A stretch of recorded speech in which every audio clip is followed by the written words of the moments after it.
Après cette table ronde passionnante sur la géopolitique du panneau solaire, on enchaîne avec une discussion avec deux interlocuteurs sur l'autoconsommation individuelle et collective. Ce qu'il faut savoir avant de se lancer, j'ai le plaisir d'accueillir à côté de moi Antoine Pagès. Vous êtes responsable. Bonjour. Vous êtes responsable commercial de Neomix, une filiale de Bordeaux Métropole Énergie qui conseille les entreprises et les collectivités sur leurs installations en énergie renouvelable. Et Eric van der Vliet, vous êtes délégué territorial d'Enedis, le gestionnaire du réseau public pour Bordeaux Métropole. Bonjour. Bonjour à tous les deux. Avec cette question introductive, tout d'abord pour ce dialogue, est-ce que vous observez un engouement pour l'autoconsommation depuis l'irruption de la crise énergétique il y a un peu plus de 2 ans maintenant? Alors, ce qui est sûr, c'est que le réseau électrique va jouer un rôle extrêmement important dans les années qui viennent, et il le joue déjà aujourd'hui, mais c'est ce qu'on appelle, nous, la deuxième électrification de la France. Depuis que la crise énergétique a commencé, on a fait x4 sur à la fois les installations et la quantité de kilowatts qui sont produites sur le réseau par les énergies renouvelables. Donc c'est vraiment considérable. Il faut savoir que côté Enedis, on a des prévisions d'ici 2040 d'investir 94 milliards d'euros sur le réseau électrique. Donc c'est vraiment considérable. Ne serait-ce qu'en Nouvelle-Aquitaine, on investit 2 millions par jour sur le réseau électrique. Parce qu'il ne faut pas oublier que le déploiement des installations d'énergie renouvelable va de pair avec un déploiement du réseau. Tout à fait. Sans réseau, pas de renouvellement de nos façons de produire. J'entendais tout à l'heure vos intervenants qui parlaient beaucoup de solaire, effectivement. Juste une info, à l'heure actuelle où on se parle, là, on produit presque 2 fois plus que ce qu'on consomme en Nouvelle-Aquitaine. Donc effectivement, il y a un vrai problème à résoudre sur ce qu'on a appelé les flexibilités, le stockage, pour qu'on produise au moment où on consomme. Sinon, le réseau ne va pas fonctionner. Et alors, depuis 2 ans, engouement pour l'autoconsommation? Alors nous, en tant que développeurs photovoltaïques, c'est vrai qu'on voit un vrai engouement et une demande de la part des collectivités, des entreprises. Du côté entreprise, en fait, on a ces sujets en 2022 d'explosion du prix de l'énergie qui ont fait se poser des questions. Et on a des gros consommateurs qui viennent échanger avec nous pour savoir quelles sont les possibilités, en fait, en autoconsommation individuelle, quel est l'intérêt pour eux de mener ces sujets-là. Et en fait, ça va être surtout des entreprises qui ont des talons de consommation assez importants, avec une certaine saisonnalité. En fait, des saisonnalités qui sont phasées avec la production photovoltaïque, qui viennent nous voir et qui nous disent qu'est-ce qu'on peut faire en autoconsommation, qu'est-ce qui est possible et quel modèle on peut envisager. Donc ça, c'est vrai qu'il y a une vraie prise de conscience et demande de la part des entreprises pour mener ce type de sujet. Évidemment, ce qui va intéresser les collectivités, les entreprises, c'est de pouvoir réguler les coûts et être moins dépendant des crises énergétiques successives. Mais quel va être l'intérêt pour ces acteurs-là de se lancer ou pas dans l'autoconsommation? Parce que ce n'est pas forcément un modèle pertinent. Alors, l'intérêt pour une collectivité ou une entreprise de se lancer dans l'autoconsommation, le premier intérêt, il va être en fait d'avoir de la visibilité et de sécuriser une partie de sa consommation sur le long terme. C'est-à-dire qu'on va pouvoir connaître le prix auquel le prix du mégawattheure sur une durée assez longue, et l'entreprise va pouvoir avoir de la visibilité. Ça, c'est le premier point. Le second point, aujourd'hui, les sujets RSE sont de plus en plus présents. Et le photovoltaïque, le développement de l'énergie renouvelable pour l'entreprise est aussi un point positif. Ces éléments-là vont être regardés souvent par les conseils d'administration qui demandent à ce que le déploiement des ENR soit réalisé au sein de l'entreprise. Donc on a ces sujets-là, et après ça va vraiment dépendre de la typologie de projet, de la taille des projets et quel type de projet on va avoir. Est-ce que c'est du sol, de la toiture, de l'ombrière? Et dans certains cas, on a aussi plus de compétitivité par rapport à l'énergie qui provient du réseau. Donc on peut avoir un prix du mégawattheure qui va être compétitif, voire plus bas, une visibilité dans le temps, parce que sur un projet photovoltaïque, on parle de projets qui sont longs, qui vont de 20 à 30 ans en termes de rentabilité. Et sur ces 30 ans, on a une partie de sa consommation énergétique. Alors c'est rarement 100%, enfin jamais 100%, sauf si on met en place du stockage. Mais sur de l'autoconsommation individuelle, ça permet d'y voir clair, d'y voir plus clair sur ces consommations. Sachant que les deux raisons, les deux conditions, c'est d'avoir un niveau de consommation quand même important et d'avoir accès à du foncier, soit en toiture, soit au sol. Tout à fait, tout à fait. Alors en autoconsommation individuelle, il faut avoir un certain talon de consommation et des besoins qui vont être phasés avec la production photovoltaïque. Typiquement, bon là on est dans le mois où on produit le plus, enfin on est dans les mois où on produit le plus.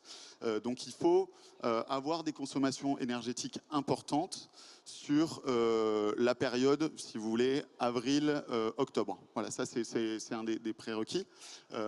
Et le second point, je l'ai perdu. Le foncier. Le foncier, effectivement. Il faut avoir des toitures qui permettent d'accueillir du photovoltaïque ou être prêt à faire les investissements nécessaires en renfort de structure pour accueillir les installations. Et là, on voit aussi que ça évolue, le marché évolue. On va avoir des solutions normalement techniques qui nous permettront plus facilement de déployer des panneaux.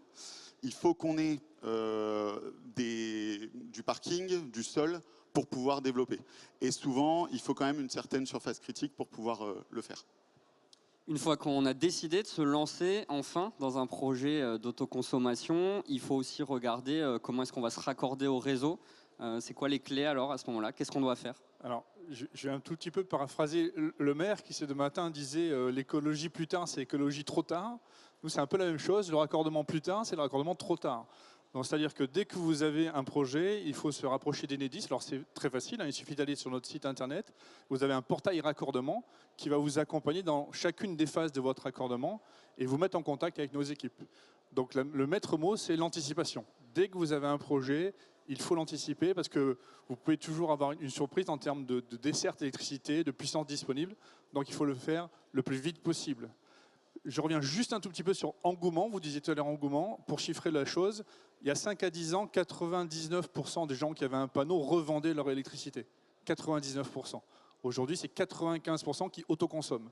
Donc c'est vraiment un changement de paradigme total. Qui doit payer le raccordement au réseau dans le cas où il faut avoir une nouvelle installation qui arrive pour raccorder une centrale? C'est le demandeur qui doit payer son raccordement. Donc vous avez un projet, vous le payez. Et comment est-ce que vous l'accompagnez dans la démarche pour chiffrer quelle puissance il a besoin? Alors, on a un peu tous les projets. Vous avez des projets du plus simple au plus complexe, donc les démarches ne sont pas forcément les mêmes.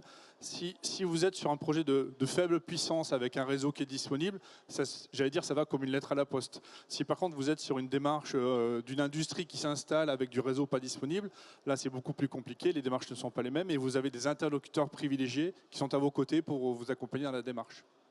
Vous vouliez réagir? Oui. Non, effectivement, en fait, dans le cadre d'un projet, quand on fait appel à un tiers investisseur, en fait, ça va faire partie du coût d'investissement. C'est une ligne de plus dans le business plan du tiers investisseur de payer le raccordement. Quand l'entreprise souhaite monter le projet par elle-même et va faire appel directement à un installateur, il va falloir qu'elle prévoie le coût de raccordement au réseau. Si jamais elle veut raccorder son installation au réseau, si elle a les besoins et la capacité de faire 100% d'autoconsommation et d'avoir une centrale bien dimensionnée et phasée avec son besoin, elle n'a pas forcément besoin de se raccorder au réseau. Beaucoup d'entreprises ou de collectivités disent on n'a pas l'ingénierie nécessaire pour pouvoir développer des projets, que ce soit à petite ou grande échelle. Vous appelez Bordeaux Métropole Énergie, mais heureusement vous regardez un peu au-delà. Vous allez aider des collectivités qui n'ont pas ces moyens-là. Comment est-ce que vous les accompagnez dans cette démarche ?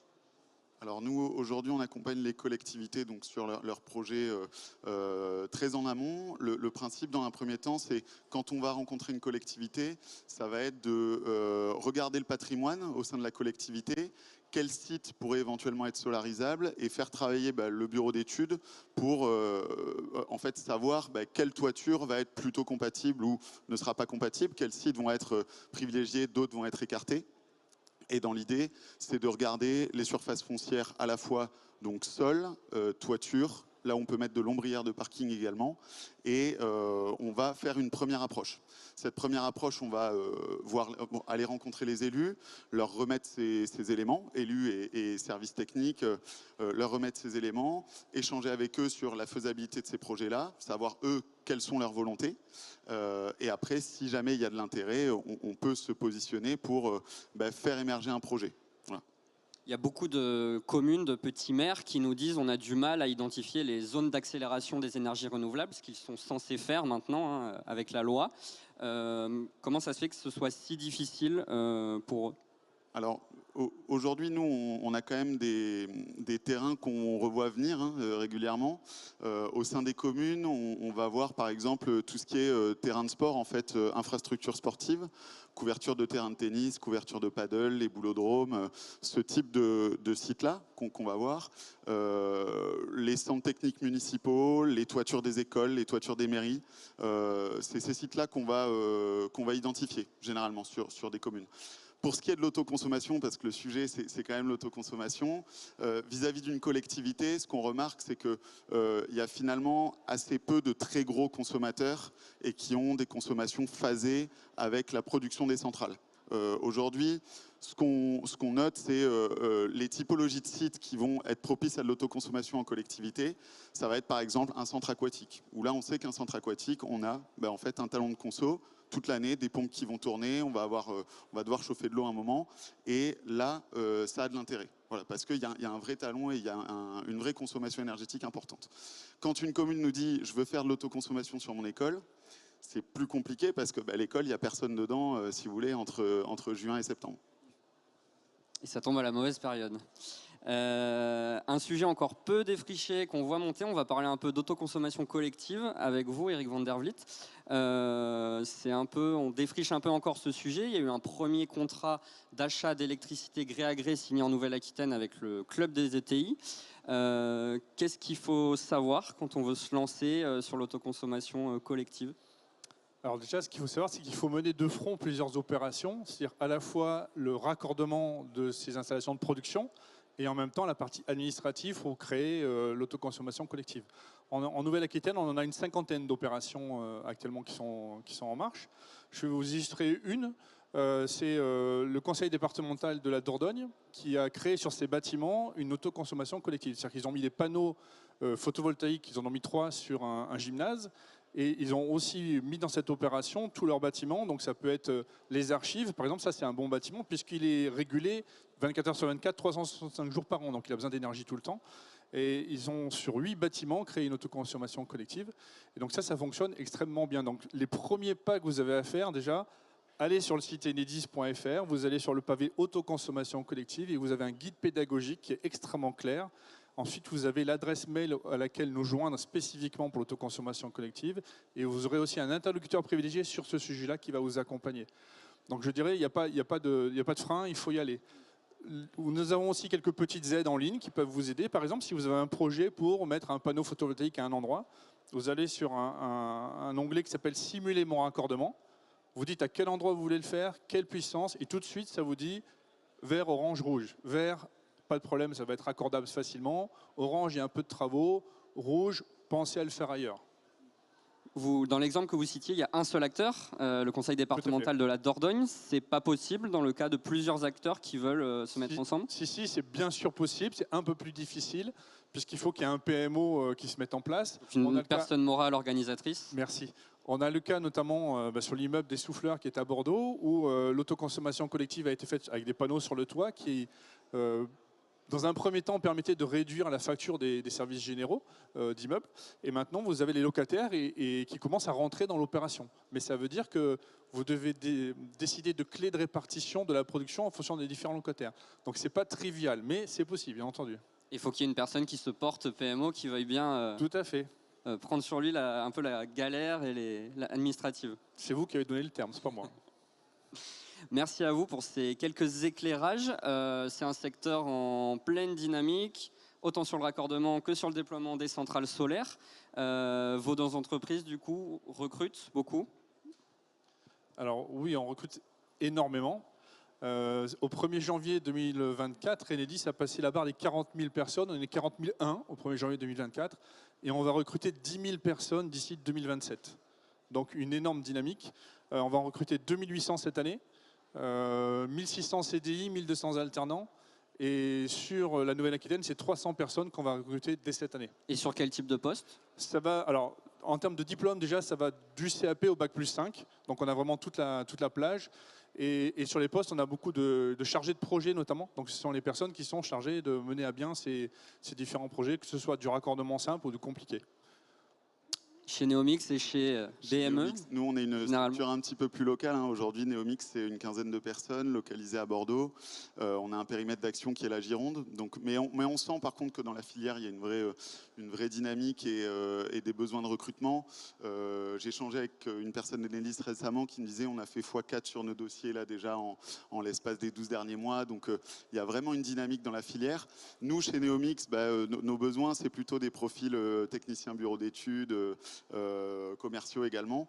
Après, à terme, on va avoir une équipe qui sera stabilisée, je pense à une vingtaine de personnes, parce qu'on a un territoire restreint, mais la filière, en tout cas, elle est aujourd'hui très dynamique. On a sûrement de beaux jours devant nous, au sein de cette filière, que ce soit sur la partie matérielle, la partie développement, la partie autoconsommation collective. On a des sujets à pousser et la filière va normalement bien se porter, on l'espère. Est-ce que la filière est assez attractive pour attirer justement tout ce besoin de compétences? Alors, la filière. Vous avez quelques pénuries, quelques difficultés de recrutement? Oui, bien sûr, mais je pense comme toutes les entreprises actuellement, on n'a pas pléthore d'emplois à chaque fois. Pour essayer de contrer un tout petit peu ça, on est en train de passer des accords avec au moins un lycée par département. D'ailleurs, on signe une convention demain avec le lycée Gustave Eiffel, où on a créé l'école des réseaux électriques en partenariat avec la filière, justement, pour essayer de créer des vocations. L'intérêt, c'est qu'on puisse parler, dans au moins 30% des cours de l'année scolaire, parler du réseau électrique et des métiers qui sont comme débouchés. Je vous disais, 10 000 personnes à recruter d'ici 2027, ça fait quand même beaucoup de monde. Merci à tous les deux. On va clôturer cette discussion. Il nous restera 3 minutes avant la prochaine séquence. Je vous remercie. Je vous libère tous les deux. Merci.